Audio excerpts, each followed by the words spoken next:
Pamilyar man siguro mo anang ilang gitawag nga pastillas, lami man daw kuno ng pastillas. Ug karon kay nagreban may o pastillas, nakakita man mi sa TV.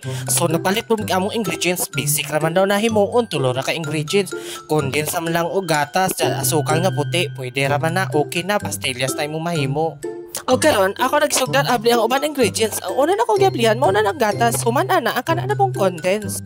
Unya feel na ako, murag kuwang madjuning duha ka gatas na sachet. So mao nang nakuha ko gatas na mutilya, amo na lang gipunan kay para dagan-dagan ang mahimo. O karon ako nagiablihan ng condense ug kahon ang gihalo sa gatas. So dapat kurawon jud na nato hangtod siya nga mulagkit.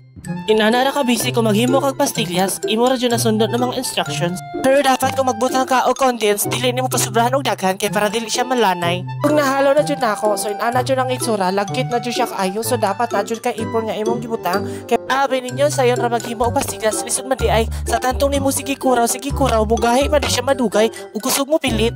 Mao nang taas-taas ang imong pasensya kung maghimo kag pastillas kay mong pilit jud siya kaayo. Awag nagsakit na dyan ako ang kamot ana nga time, so dapat dyan sulit-sulit imong paghalo. Og ako nagilingin-lingin ang akong gihimo nga pastillas karon. Og human natog lingin-lingin ato ituslo sa puti nga sukal para perfect. Og mao na ilang giingon nga free taste sa unang kagat, sara. O di man jud ma-perfect ang atong pastillas kung walay plastic glove nga atong ibutang sa atong kamot.